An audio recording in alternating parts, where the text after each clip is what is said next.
E é geralmente, quando a gente pensa em gestão de empresas, né, em liderança, a imagem que vem na cabeça é quase tipo uma linha de montagem industrial mesmo. Uhum, bem mecânico, né? Exato.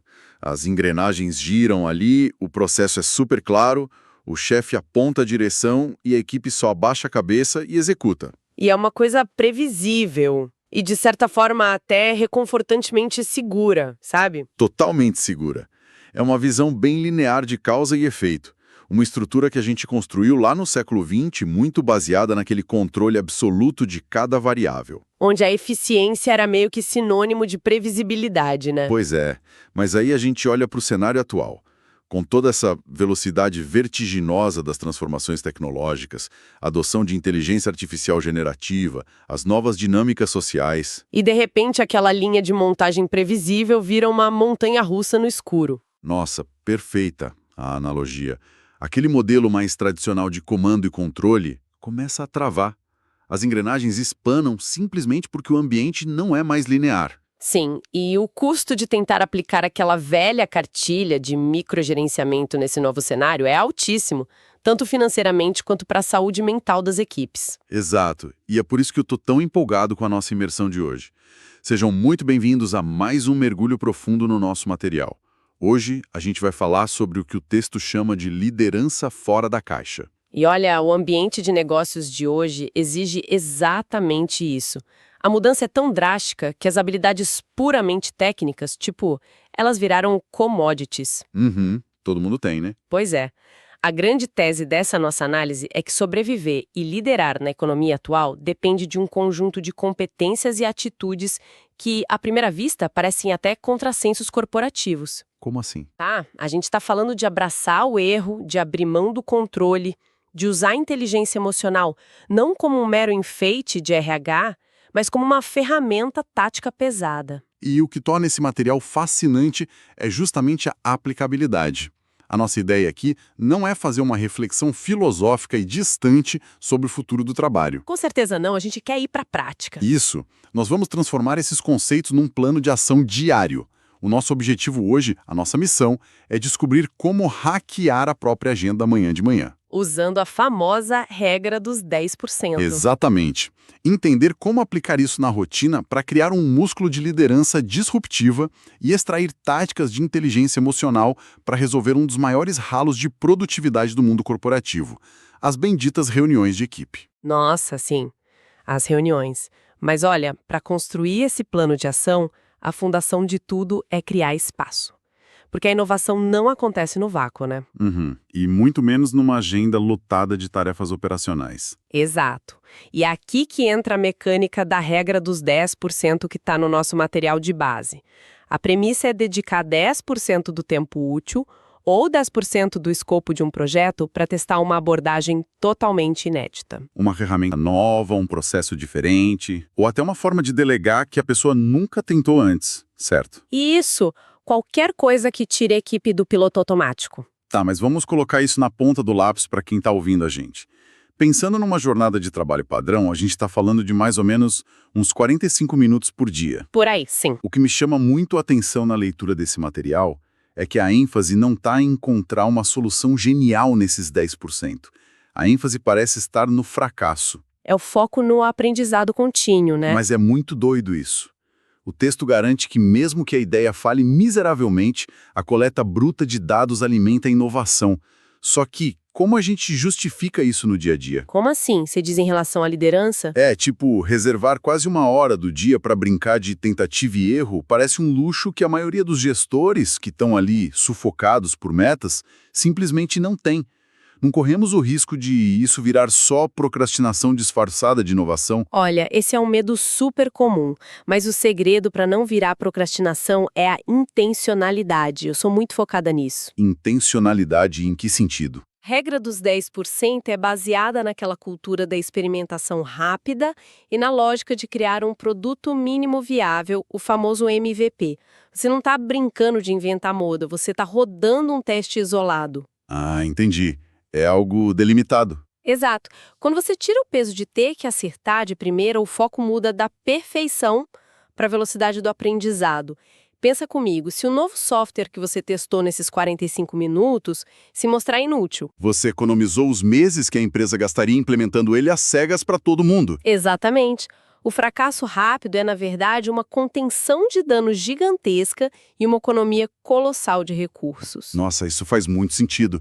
E dialoga diretamente com a aplicação da mentalidade de crescimento que o mercado já conhece bem através dos estudos da psicóloga Carol Dweck. Sim, o Growth Mindset. Isso. A premissa de que a inteligência e a habilidade são músculos que crescem com o esforço e com a fricção do erro. Só que, vamos ser honestos, ouvir sobre Growth Mindset em palestra é fácil. Aplicar uma corporação que pune o erro severamente é o verdadeiro desafio. E o material traz um estudo de caso sensacional sobre isso. O da Microsoft sob o comando do Satya Nadella. Ele ilustra exatamente essa engenharia cultural que você mencionou. Aquele caso da mudança de postura nas reuniões, né? Esse mesmo. A Microsoft histórica tinha uma cultura super enraizada do know-it-all, ou seja, o sabe-tudo. Os profissionais entravam nas reuniões armados até os dentes para provar que eram as pessoas mais inteligentes da sala. Era meio que um campo de batalha, então. Total, era uma postura super defensiva, onde não saber uma resposta na ponta da língua era visto como fraqueza pura. E aí o Nadella implementou o Learn It All, o aprendiz tudo. Mas ele não fez isso só colando cartazes com frases motivacionais na parede da empresa, né? Não, de jeito nenhum. A mecânica da empresa inteira mudou. As avaliações de desempenho passaram a recompensar quem compartilhava aprendizados gerados a partir de falhas. Nossa, isso é uma virada de chave enorme. Sim, as reuniões de liderança deixaram de ser aquelas apresentações de PowerPoint perfeitas, cheias de vaidade, para se tornarem fóruns de discussão sobre o que não estava funcionando e como a equipe podia se ajudar. Ok, vamos desempacotar isso. Isso muda o jogo porque destrava o que o texto chama de pensamento divergente. Sim. E se a gente levar isso para a escala individual, de quem está nos ouvindo agora, a regra dos 10% funciona como um laboratório pessoal para praticar esse aprende tudo. Exato. É trazer isso para sua mesa de trabalho. Tipo, você pega um problema operacional chato, daqueles que consomem o tempo da sua equipe toda semana, e usa esses 45 minutos para se perguntar como eu resolveria isso se tivesse só metade do orçamento ou metade do tempo. Você cria um cenário novo. Sim, você força uma restrição artificial na sua própria cabeça para gerar uma solução criativa. Porque a restrição é a mãe da criatividade técnica, né? E para que esse laboratório diário de 10% funcione e gere resultados que se espalhem pelo resto da sua rotina, o profissional precisa desenvolver o que o material define como os músculos mentais da adaptabilidade. Ah, os 3 pilares que eles mencionam. Isso. Esses músculos são divididos em 3 pilares operacionais: flexibilidade, resiliência e agilidade. E as definições deles fogem bastante daquele senso comum corporativo que a gente está acostumado a ouvir. Totalmente. A flexibilidade não é sobre ser complacente ou mudar de ideia toda hora só para agradar os outros. Não é ser o gestor bonzinho. Longe disso. É a capacidade de alterar o como as coisas são feitas, mas mantendo o foco absoluto no objetivo final. Por exemplo, quando um fornecedor falha miseravelmente ou um cliente muda o escopo do projeto no meio do caminho. Isso. E em vez de a equipe entrar em pânico ou o líder começar a gritar com todo mundo, ele simplesmente substitui a frase "sempre fizemos assim" por uma pergunta pragmática. Com o que a gente tem na mesa agora, como a gente chega lá? É focar na solução. O líder flexível absorve o impacto do imprevisto e recalcula a rota sem transmitir desespero para o time. Eu acho isso fantástico. E a resiliência entra logo em seguida para sustentar essa nova rota. Percebe? Sim, e esse é outro termo muito mal compreendido.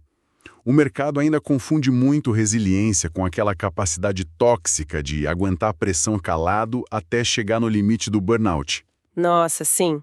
Aguentar calado não é resiliência. O conceito moderno, que vem lá da física e que o material aplica muito bem à gestão, é a força de retorno, é a elasticidade. A elasticidade de sofrer uma deformação, tipo uma crise enorme ou um erro estratégico, e voltar ao estado original. Ou até um estado ainda mais forte, utilizando o aprendizado que você tirou daquilo. A resiliência madura despersonaliza o erro. Despersonalizar o erro. Como assim na prática? Se o seu experimento de 10% falhou, o foco não está em achar um culpado na equipe para fuzilar em praça pública. O foco está em isolar a falha técnica para entender o porquê e não repeti-la. Tirar a culpa da frente. E o terceiro pilar para fechar essa tríade da adaptabilidade é a agilidade. E aqui, lendo o texto, o alerta principal é sobre a diferença estrutural entre agilidade e pressa. Nossa, são coisas completamente opostas na gestão. A pressa gera o que a gente chama de dívida técnica. É querer fazer rápido de qualquer jeito só para se livrar logo do problema. E geralmente entregando um negócio super mal feito, né? Exato. Já a agilidade tem a ver com timing, com antecipação e proatividade. É lançar aquela funcionalidade no momento exato em que o mercado precisa, nem antes, queimando dinheiro à toa, e nem depois, quando a concorrência já dominou o espaço. É o equilíbrio perfeito. Esses três pilares formam praticamente o motor da liderança disruptiva. A flexibilidade quebra a resistência à mudança inicial, a resiliência garante que a equipe não desmorone no primeiro grande obstáculo. E a agilidade é o que transforma todo esse movimento numa vantagem competitiva real. Mas, olha, a aplicação disso na rotina exige uma mudança de postura brutal de quem está na cadeira de comando. O texto é categórico nisso. O papel do líder deixa de ser o do controlador que só fica distribuindo tarefas o dia todo e passa a ser o de um facilitador. Um arquiteto de contextos. O famoso líder coach, né? Isso. Mas olha, aqui é onde a coisa fica realmente interessante para mim. E onde eu vejo a maior fricção na realidade da maioria das empresas. O texto propõe que, na rotina, o líder troque as afirmações absolutas por perguntas. Em vez de dar a resposta pronta. Exato. Em vez de dizer, façam isso deste exato jeito, o líder deveria perguntar o que vocês acham que aconteceria se a gente tentasse ir por este caminho. Estimular o pensamento crítico. Sim, mas a minha dúvida, como o advogado do diabo aqui, é sobre a percepção de autoridade. Se eu sou um gestor e passo boa parte do meu dia só fazendo perguntas para minha equipe, eu não corro um sério risco de parecer incompetente? Essa é uma dúvida super válida. Porque a equipe não vai pensar tipo, ué, ele é pago super bem para saber as respostas e agora está jogando o problema de volta para nós. Como não transformar a gestão num eterno e improdutivo clube de debates? Olha, essa tensão é muito real. E é literalmente o cemitério de muitas tentativas de implementar uma cultura mais aberta nas empresas. Mas se conectarmos isso com a imagem maior que o texto traz, a resposta está em entender a mutação do que é autoridade. Mutação da autoridade? Explica melhor. No passado, reter a informação era o que garantia o seu cargo, a sua plaquinha na porta. Você era o chefe porque era o único na sala que tinha um mapa completo da estratégia. A informação era poder. Exato. Hoje, a informação está em todo lugar. A informação é uma commodity. O poder do líder moderno não vem de ter todas as respostas anotadas num caderno, mas de ter a capacidade de fazer as perguntas que destravam o time. É mudar o tipo de valor que o líder entrega. Isso. Você não perde autoridade ao perguntar. Pelo contrário, você demonstra um domínio tão grande do cenário estratégico que se sente confortável e seguro para democratizar a busca pela solução. Mas e sobre aquele risco de virar um clube de debate super lento onde ninguém decide nada? Aí a gente pega o caso da Netflix abordado no nosso material. Eles resolvem esse dilema com um conceito que eu acho muito afiado: liberdade e responsabilidade. A cultura de contexto, não controle. Exatamente. A Netflix opera num mercado onde a agilidade é literalmente questão de vida ou morte para eles. Se eles fossem depender de um comitê de 5 pessoas para aprovar cada mínima decisão técnica, já teriam falido. Com certeza, o mundo do streaming é devorador. O mantra do Reed Hastings e de toda a liderança lá é fornecer à equipe um contexto absurdo, de claro e transparente, em vez de ditar o passo a passo de como escrever uma linha de código ou desenhar uma campanha publicitária. O líder entrega a visão estratégica completa, né? Isso. Ele diz qual é o objetivo de negócios, quem é o concorrente que a gente está atacando agora, qual é o limite exato de orçamento e o que não podemos fazer de jeito nenhum porque prejudicaria a marca a longo prazo. Entendi. O líder, na verdade, vira um provedor de parâmetros. Então, deixa eu ver se eu peguei a aplicação prática. Se eu estou liderando o lançamento de um produto amanhã, Dar controle seria o ditar a cor do botão da landing page, o texto exato do e-mail e a hora do disparo. Exato, isso é o microgerenciamento clássico. Tá. E dar o contexto seria eu sentar com a equipe e dizer, pessoal, a gente precisa aumentar a retenção em 5% neste trimestre. Nosso público está reclamando e cansado de e-mails longos e nós temos R$ 10.000 para gastar nisso. O que vocês propõem? Perfeito, é exatamente essa mudança de postura. E a equipe, tendo esse contexto completo, toma decisões infinitamente mais rápidas. Porque eles não precisam subir a escada hierárquica toda a santa vez que surgiu uma dúvida besta sobre a cor do botão, né? Exato. A velocidade de execução dispara. E a famosa segurança psicológica se instala de uma forma supernatural no ambiente. Os grandes talentos operam muito melhor quando eles sabem as regras do jogo. E quando sentem que o líder confia de verdade no julgamento técnico deles para executar a jogada. O líder que tenta controlar tudo hoje não é mais visto como um cara forte. Ele é visto como um gargalo na operação. Um peso morto. E isso se conecta diretamente com a capacidade de criar aquelas equipes autogerenciáveis. Equipes que são motivadas por algo maior que bater o ponto e pegar o salário no fim do mês. O texto cita a Natura e a Patagônia nisso, né? Sim, grandes exemplos. Elas prosperam não porque os líderes ficam controlando o horário de almoço dos funcionários. Prosperam porque o contexto que eles fornecem está atrelado a um propósito claro e engajador, seja sustentabilidade ambiental ou impacto social real. Muito legal, só que essa mudança de postura individual, essa experimentação de 10% e a liderança baseada em contexto, tudo isso vai encontrar o seu teste definitivo de estresse nas interações coletivas. Ah, nas trincheiras do dia a dia. Sim, porque, convenhamos, na teoria tudo isso é lindo. Num livro funciona perfeitamente. Mas na prática, a rotina corporativa é engolida por reuniões, reunião de alinhamento, de status, reunião de crise que não estava na agenda. Nem me fale, é o caos. E é nesse terreno que muitas vezes é minado por egos inflados e disputas de território entre setores, que o nosso plano de ação precisa usar a inteligência emocional.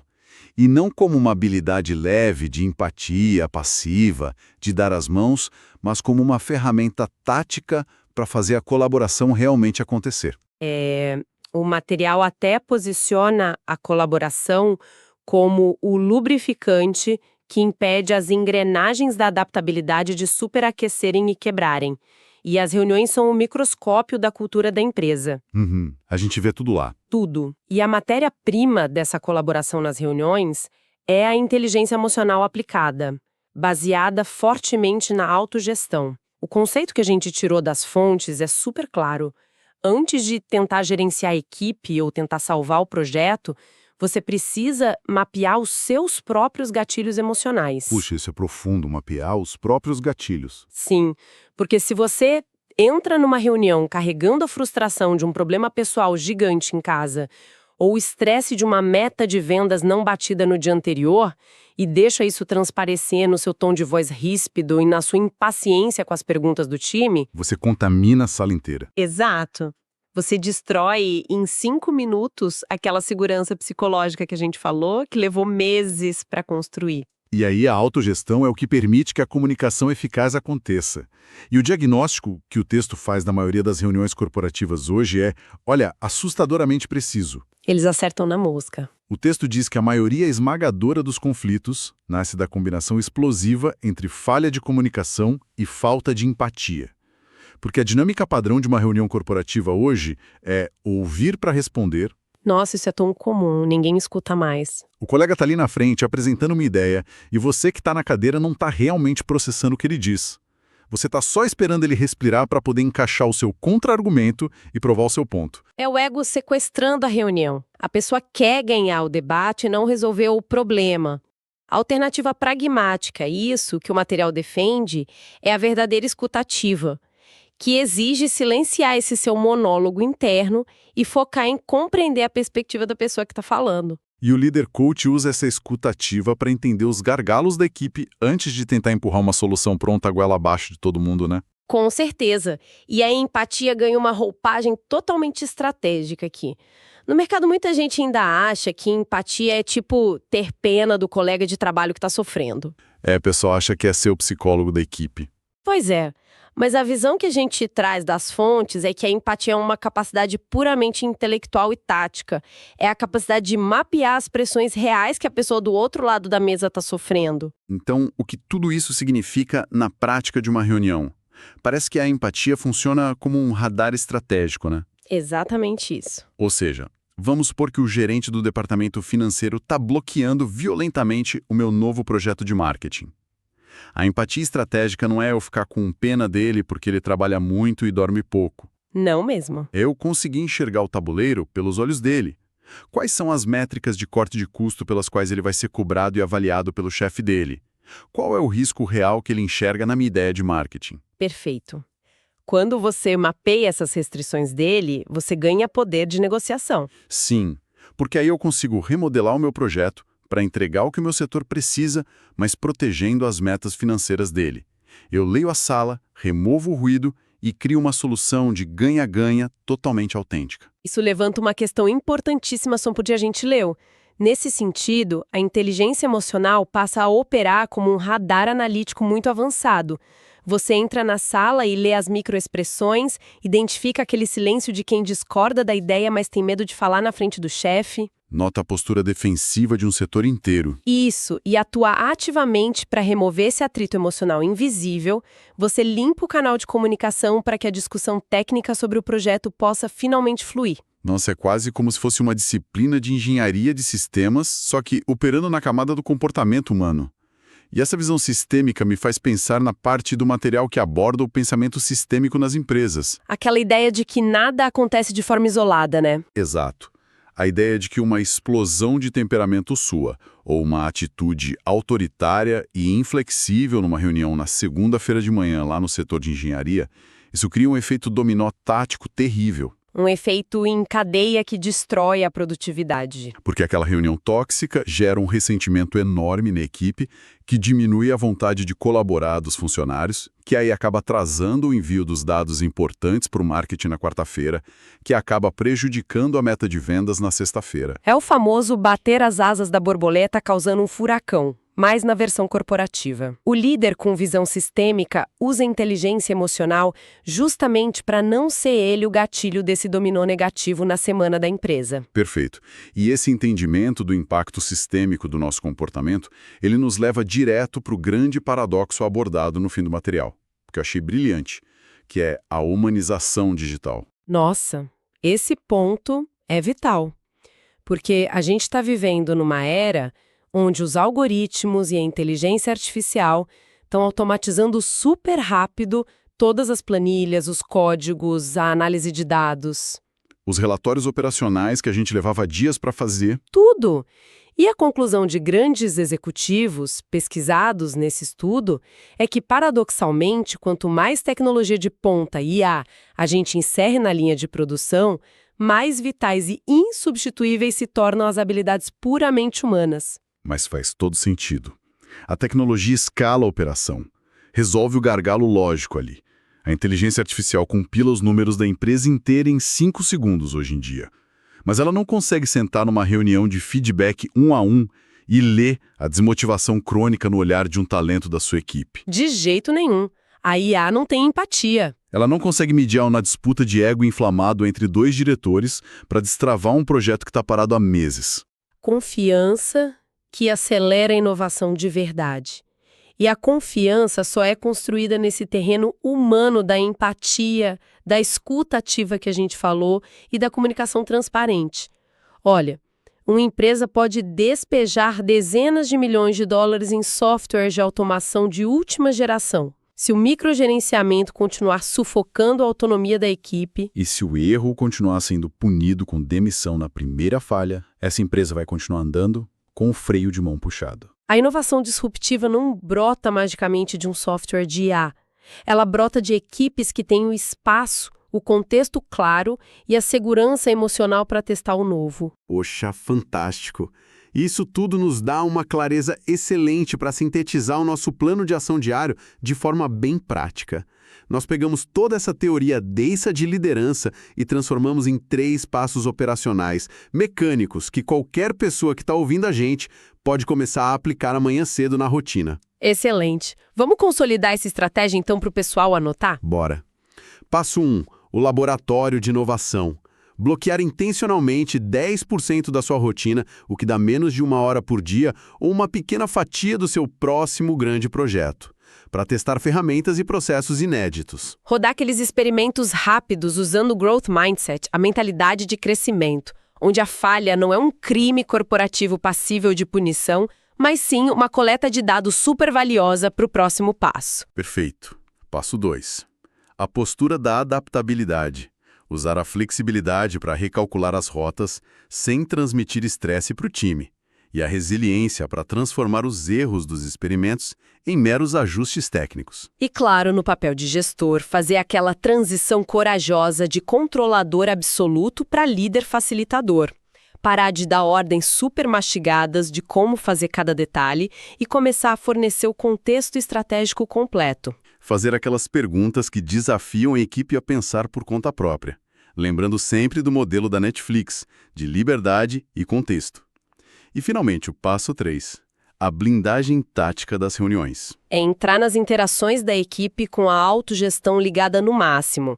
Substituir aquela urgência ansiosa de ouvir só para responder pela verdadeira escuta ativa. Usar a empatia não como um sentimento passivo ou pena, mas como um radar estratégico afiadíssimo para ler os interesses ocultos e as restrições dos colegas, desarmando as tensões e criando acordos que aceleram a velocidade da empresa inteira. É um plano que custa literalmente R$0 em software. Mas que exige uma quebra gigantesca de paradigmas individuais, né? A constatação pura de que a verdadeira transformação cultural de uma companhia não começa com uma grande e pomposa reformulação aprovada pelo Conselho Administrativo lá no topo. Ela começa com a mudança cirúrgica de postura do líder no trato diário. No fim das contas, aquela velha linha de montagem industrial mental precisa ser desmontada peça por peça na nossa cabeça. Com certeza. E isso nos deixa com uma provocação excelente para quem acompanhou esse nosso mergulho profundo até aqui hoje. A gente falou muito de destinar 1 horinha do dia para o experimento da regra dos 10%. Sim, o nosso laboratório. Mas pensem por um minuto no efeito composto disso. O poder absurdo dos juros compostos aplicados à atitude diária. Se a pessoa mantiver o compromisso inegociável de testar uma abordagem nova, uma forma diferente de conduzir um alinhamento super difícil, ou um jeito mais empático de resolver um gargalo intersetorial. Todos os dias úteis. Todos os dias úteis, sem falta, durante um ano inteiro. Como a sua equipe vai estar operando no final desse ciclo e qual vai ser o nível de senioridade e de relevância que você terá atingido como líder nesse período. É uma mudança de patamar absurda. A pergunta que fica para amanhã de manhã é muito simples. Qual será o seu primeiro teste de 10%? Sensacional. É isso aí, pessoal. A gente fica por aqui. Um grande abraço e até o próximo mergulho.